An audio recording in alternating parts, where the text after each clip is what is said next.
course, I'm your host with Daphne Rivera, and in here for a double hitter. It's been a while since I've done one of those, and I'm in here for not only for wrestling for Turning Point, but also for WWE for Crown Jewel. But beforehand, let's get into Turning Point. Of course, with the final times that we'll get to see the Impact Wrestling name, and we'll have Impact Wrestling go back to TNA starting in January. So, not in any particular order.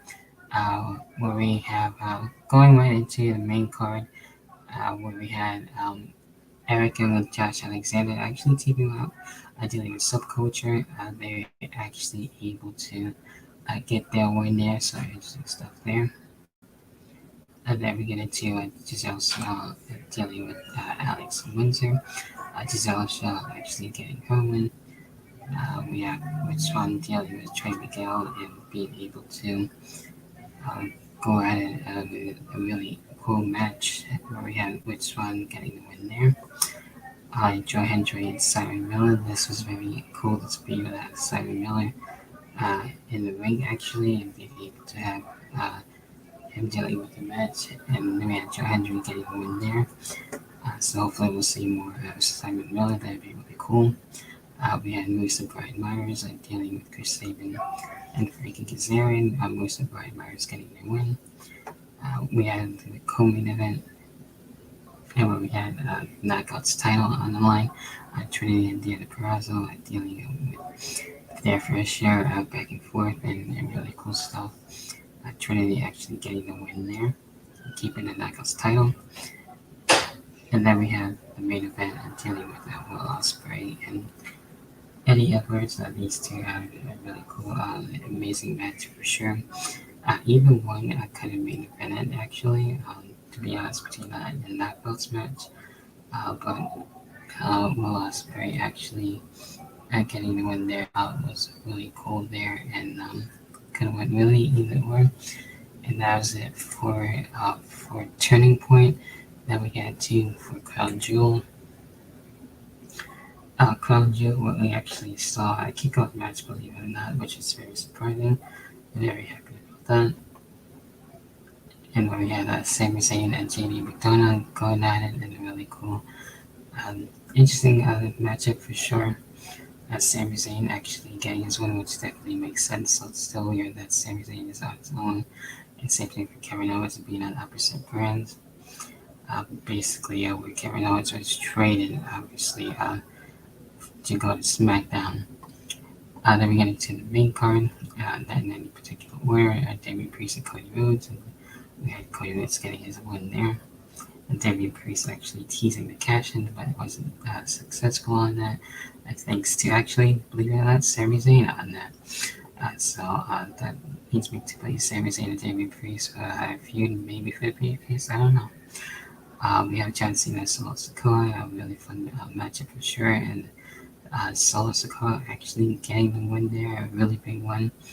And that's in question if that was John Cena's in one of the final matches. Is he going to retire?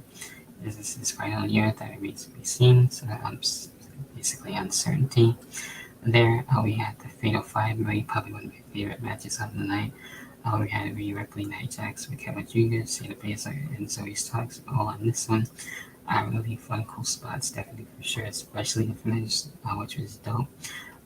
Rhea Ripley retaining, keeping that World Women's Championship, and Seth Rollins speaking of the World title. We had the Men's World title, Seth Rollins and Drew McIntyre.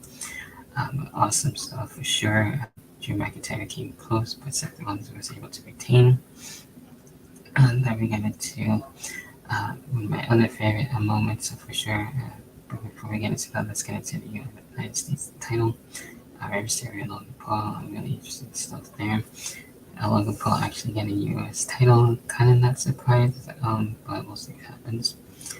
I'm sure he'll maybe continue things not just with Rey Mysterio, but the rest of the LWO. We had the Women's Championship on the line, Io Sky and Bianca Belair. Io Sky actually able to get the win there, but with the help of the returning Kairi Sane, which is awesome.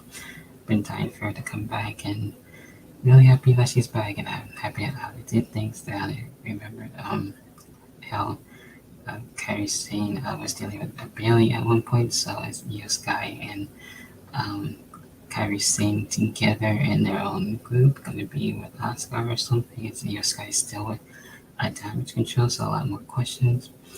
And then we get into, of course, the main event, Undisputed WWE Universal Championship, Roman Reigns and LA Knight. Really surprising, especially with this one, with LA Knight having a strong showing, which is great.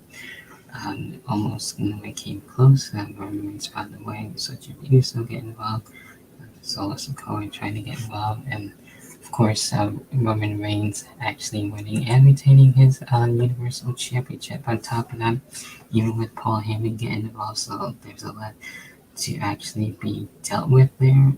Definitely a lot to be dealt with that happened.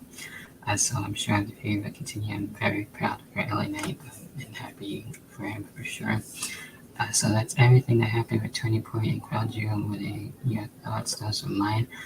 Leave a like and subscribe and hit the notification bell on the YouTube version. Leave a comment as always, not just on the YouTube version, but for all of the socials as well. And we can continue the discussion down below in the comment section on any of the socials and check out the link tree as always. And I appreciate your love and support as always. And I'll catch everyone next time for another episode of the Nahatsi podcast, because there's definitely plenty a lot more exciting stuff to come. Until then, I'll catch you.